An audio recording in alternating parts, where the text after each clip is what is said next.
جب رسول اللہ مدینہ تشریف لائے تو آپ نے قبا کے قریب قیام فرمایا، اور اس وقت حال کیا تھا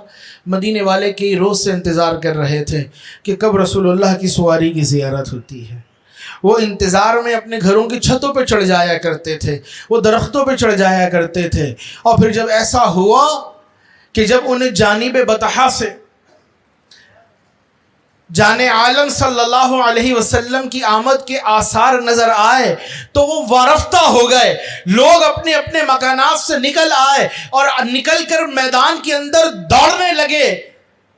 کچھ افراد چھتوں پہ چڑھ گئے، کچھ درختوں پہ چڑھ گئے، اور بچیاں جو تھیں وہ ترانے پڑھ رہی تھیں، طلع البدر علینا من ثنیات الوداع، ارے یہ ثنیۃ الوداع کی جو پہاڑیاں ہیں یہاں سے ہم پہ بدر کامل طلوع ہو گیا ہے،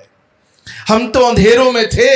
ہمیں آمنہ کا چاند مل گیا ہے، اور یہ چاند وہ ہے کہ دنیا کے تمام چاند اسی چاند کا صدقہ پاتے ہیں، دنیا کے تمام روشنی کے مراکز اسی سے روشنی پاتے ہیں۔ اللہ نے ہمیں اپنے اس حبیب کا قرب عطا کر دیا۔ میرے آقا آتے ہیں اور قبا کے قریب قیام فرماتے ہیں، لیکن قبا کے بعد میرے آقا نے ایک بستی بسانی تھی، ایک مقام بسانا تھا۔ قبا سے تھوڑی دور ایک زمین تھی، جس زمین کو خریدا گیا مسجد نبوی شریف کے لیے۔ اس دور کی مسجد نبوی شریف مختصر تھی،